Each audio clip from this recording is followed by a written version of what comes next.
دوسری یہ صورت اگر وہ یہ کہتا ہے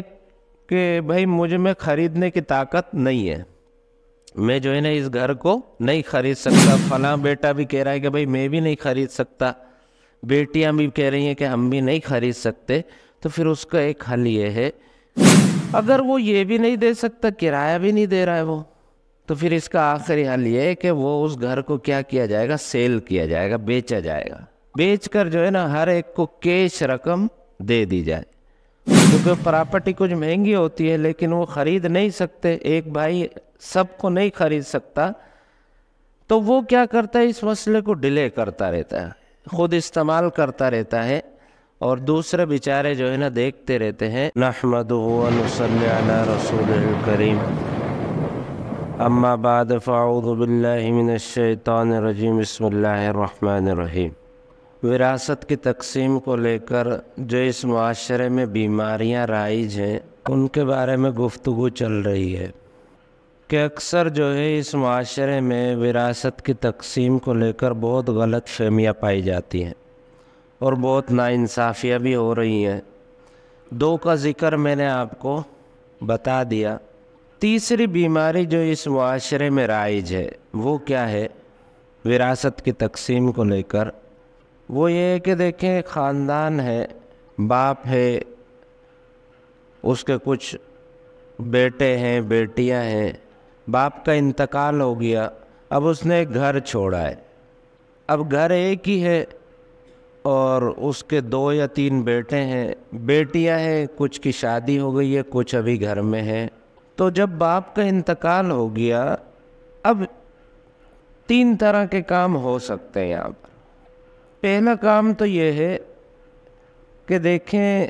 ہم نے اکثر یہ بولتے ہوئے سنا ہے لوگوں کو کہ بھئی یہ ہمارے باپ کی نشانی ہے، لہذا ہم اس کو نہیں بیچیں گے،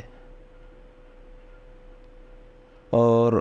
اس پر وہ خوب عمل کرنے کی کوشش بھی کرتے ہیں، کوشش کرتے ہیں کہ یہ جو ہے نا پراپرٹی، یہ گھر نہ بکے۔ خاندان والے بھی یہ کہتے ہیں کہ بھئی یہ آپ کے باپ کی آخری نشانی ہے، لہذا اس کو نہیں بیچنا،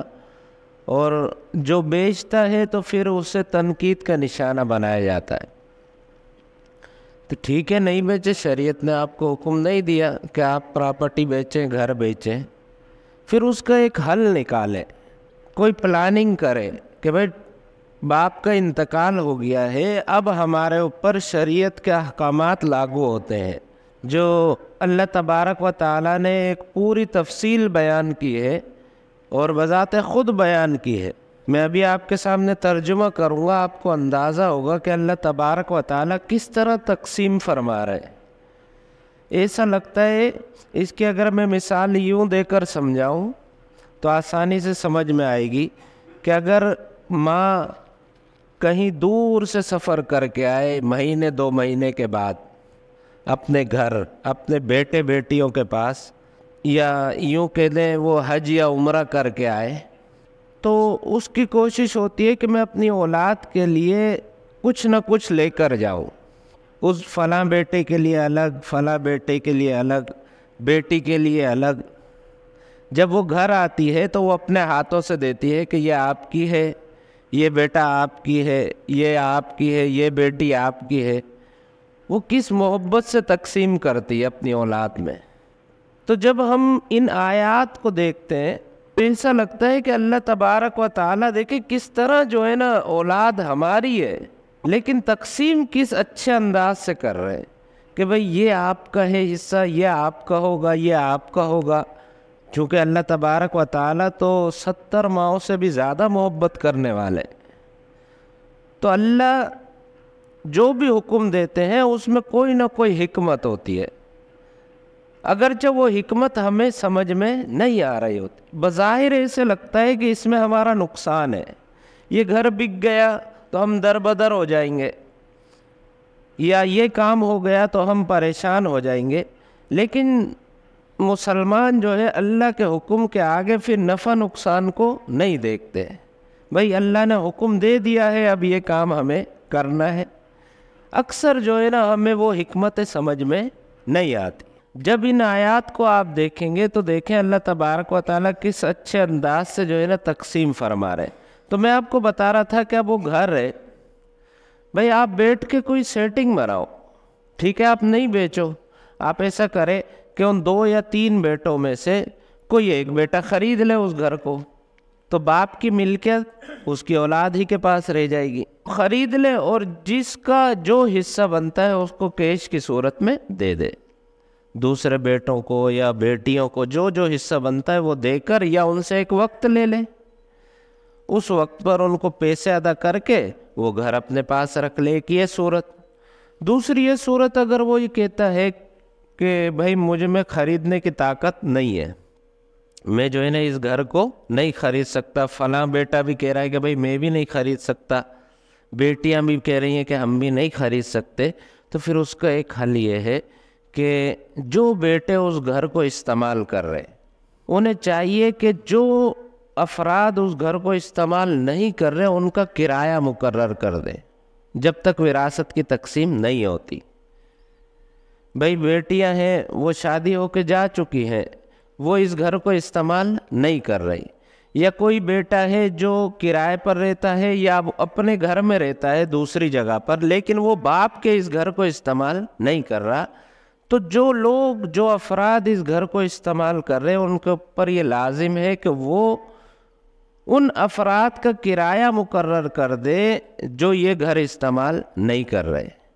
بھائی ماہانہ جو ہے نا اس پورے گھر کا ایک کرایہ لگا لیا, بھائی 20,000 روپے گھر کا کرایہ فرض کریں, تو اس 20,000 اور افراد 6 ہیں, 4 بھائی ہیں اور 2 بہنیں, تو اس 20,000 کو جو ہے نا ان 6 کے اوپر تقسیم کر لیا جائے. اس طرح تقسیم کیا جائے کہ بیٹے کا حصہ ڈبل اور بیٹی کا سنگل. اس حساب سے کسی ماہر سے کیا کرا لیا جائے, حساب کرا لیا جائے. پھر جو لوگ اس گھر کو استعمال کر رہے ہیں, جو رہ رہے ہیں, تو وہ ان کا کرایہ ہر ماہ ان تک پہنچاتے رہے بلا تاخیر. تو اس سے یہ ہوگا کم از کم جو ہے وہ غاصبوں میں شمار نہیں ہوگا, ظالموں میں شمار نہیں ہوگا. جب تک وراثت کی تقسیم نہیں ہوتی تب تک وہ رہ سکتا ہے, اور یہ طریقہ بھی جائز ہے. اگر وہ یہ بھی نہیں دے سکتا, کرایہ بھی نہیں دے رہا ہے وہ, تو پھر اس کا آخری حل یہ ہے کہ وہ اس گھر کو کیا کیا جائے گا, سیل کیا جائے گا, بیچا جائے گا. بیچ کر جو ہے نا ہر ایک کو کیش رقم دے دی جائے. اور سب سے بہترین طریقہ یہی ہے. اکثر ہم نے دیکھا ہے کہ خریدنے کی طاقت اکثر بھائیوں میں نہیں ہوتی ہے, چونکہ پراپرٹی کچھ مہنگی ہوتی ہے لیکن وہ خرید نہیں سکتے, ایک بھائی سب کو نہیں خرید سکتا, تو وہ کیا کرتا ہے, اس مسئلے کو ڈیلے کرتا رہتا ہے, خود استعمال کرتا رہتا ہے, اور دوسرے بیچارے جو ہے نا دیکھتے رہتے ہیں. تو تاخیر سے بچا جائے. دیکھیں اصل مقصد کیا ہے, اللہ کے حکم پر عمل کرنا ہے. جیسے انتقال ہوا فوراً کیا ہونی چاہیے, تقسیم ہونی چاہیے. اللہ تبارک و تعالیٰ نے فرمایا یوصیکم اللہ فی اولادکم للذکر مثل حظ الانثیین, کہ اللہ تبارک و تعالیٰ وصیت فرماتے ہیں تمہاری اولاد کے بارے میں کہ للذکر مثل حظ الانثیین, کہ مذکر کو یعنی لڑکے کو 2 لڑکیوں کے برابر حصہ ملے گا. اللہ کا ایک قانون ہے کہ اگر ایک شخص کا انتقال ہو گیا, اس کے لڑکے اور لڑکیاں ہیں, ایک لڑکا ہے اور ایک لڑکی ہے اور کوئی بھی نہیں ہے, تو پھر لڑکے کو 2 لڑکیوں کے برابر حصہ ملے گا. یہ یوں کہیں کہ لڑکے کو ڈبل ملے گا اور لڑکی کو سنگل ملے گا. مثلا مرنے والے نے 300 روپے چھوڑے ہیں فرض کرے, اور ایک اس کا بیٹا ہے اور ایک بیٹی ہے, بس اور کوئی نہیں ہے, اس کی بیوی بھی نہیں ہے. تو اب یہ 300 روپے میں سے 200 روپے بیٹے کو مل جائیں گے اور 100 روپے بیٹی کو مل جائیں گے. یہ دیکھیں مرنے کے بعد کہ اب یہ احکامات لاگو ہوں گے. اگر کوئی اپنی زندگی میں وراثت تقسیم کرنا چاہتا ہے باپ, تو میں نے آپ کو ایک شرط بتائی تھی کہ وہ برابری کرے گا اولاد کے درمیان میں. بیٹے کو بھی اتنا ہی دے گا جتنا بیٹی کو دے گا. فرض کرے 300 روپے ہے اس کے پاس, تو 150 بیٹی کو دے گا, 150 بیٹے کو دے گا. تو یہاں پر برابری شرط ہے اپنی زندگی میں, لیکن جب انتقال ہو گیا تو اب اس کے احکامات تبدیل ہو گئے. اب وہی حکم لاگو ہوں گے جو اللہ تبارک و تعالیٰ نے بتائے ہیں۔ فَإِن كُنَّ نِسَاءً فَوْقَ اثْنَتَيْنِ فَلَهُنَّ ثُلُثَا مَا تَرَكَ، اگر لڑکیاں 2 یا 2 سے زیادہ ہوں تو ان کو 2/3 مال ملے گا، ما ترکا، جو کچھ مرنے والے نے چھوڑا ہے اس میں سے 2/3 ملے گا۔ ایک شخص کا انتقال ہوا یا ایک عورت کا انتقال ہوا، اس کی لڑکیاں ہی لڑکیاں ہیں اور ایک سے زیادہ ہیں، مطلب 2 ہیں، 3 ہیں، 4 ہیں، 2 سے اوپر ہیں، تو ان لڑکیوں کا حصہ 2/3 ہے۔ کل ملکیت کا 2/3 نکال کر ان لڑکیوں کو دیا جائے گا۔ وَإِنْ كَانَتْ وَاحِدَةً فَلَهَا النِّصْفُ، اگر لڑکی ایک ہو تو اس کا حصہ نصف ہے، آدھا ہے، اس کی ایک ہی لڑکی ہے اور کوئی نہیں ہے تو اس لڑکی کو کل جائیداد کا آدھا حصہ ملے گا۔ وَلِأَبَوَيْهِ لِكُلِّ وَاحِدٍ مِّنْهُمَا السُّدُسُ مِمَّا تَرَكَ إِنْ كَانَ لَهُ وَلَدٌ، اور ماں باپ کے لیے لِكُلِّ وَاحِدٍ مِّنْهُمَا، ان دونوں میں سے ہر ایک کے لیے چھٹا حصہ ہوگا، مما ترکا، اس میں سے جو مرنے والا چھوڑ کر گیا ہے، ان کان لہو ولد، شرط یہ ہے کہ مرنے والے کی اولاد موجود ہو۔ ایک شخص کا انتقال ہوا، اس کی اولاد بھی ہے اور ماں باپ بھی ہے، اولاد بھی ہے ماں باپ بھی ہے، تو اولاد کا حصہ تو اوپر بیان ہو گیا، اب ماں باپ بھی ہے تو ماں باپ کو چھٹا حصہ ملے گا، ماں کو بھی چھٹا حصہ ملے گا پوری ملکیت کا، اور باپ کو بھی الگ سے چھٹا حصہ ملے گا۔ فَإِن لَّمْ يَكُن لَّهُ وَلَدٌ وَوَرِثَهُ أَبَوَاهُ فَلِأُمِّهِ الثُّلُثُ، اگر مرنے والے کی اولاد موجود نہ ہو اور ماں باپ زندہ ہو تو پھر ماں کو کل مال کا 1/3 حصہ ملے گا۔ فَلِأُمِّهِ الثُّلُثُ، تو ماں کو تیسرا حصہ ملے گا کل جائیداد کا، باقی جو بچ جائے گا وہ باپ کو مل جائے گا۔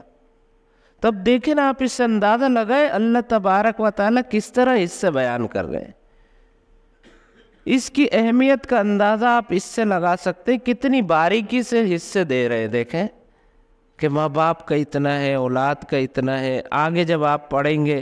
شوہر کا اتنا ہوگا، اگر ایک عورت کا انتقال ہوا، اس کا شوہر زندہ ہے تو اس کو کتنا ملے گا، ایک مرد کا انتقال ہوا، اس کی بیوی ہے تو بیوی کو کتنا ملے گا۔ تو جب آپ ان آیات کو دیکھیں گے تو اس کی اہمیت کا آپ کو اندازہ ہوگا، کتنا اہم مسئلہ ہے وراثت کا، جو اللہ تبارک و تعالیٰ نے خود بیان فرمایا۔ کیوں؟ اس لیے کہ اللہ تبارک و تعالیٰ کو معلوم تھا کہ لوگ جو ہے اس معاملے میں کیا کریں گے، سستی دکھائیں گے اور ہیرا پھیری سے کام لیں گے، لوگوں کے مال پر کیا کریں گے، ناحق کیا کریں گے، قبضہ کریں گے۔ تقسیم کرنا چاہیے لیکن وہ تقسیم نہیں کریں گے، تو اللہ تبارک و تعالیٰ نے اس لیے خود حصے بیان کر دیے تاکہ کوئی گڑبڑ نہ کر سکے، کسی کے حصوں کو بھی کوئی بھی تبدیل نہ کر سکے۔ تو یہ حصے بیان کرنے کی وجہ بھی یہ ہے کہ اب جب انتقال ہو گیا نا صاحب مال کا، اب یہ حصے تبدیل نہیں ہو سکتے، اب جس کا حصہ جو اللہ نے مقرر کر دیا وہ اس کو ہر حال میں مل کر رہے گا۔ تو اللہ تعالیٰ سے دعا ہے کہ اللہ تبارک و تعالیٰ ان تمام باتوں پر ہم سب کو عمل کرنے کی توفیق عطا فرمائے، اور اس معاشرے میں جو بیماریاں رائج ہیں ان سب سے ہماری حفاظت فرمائے۔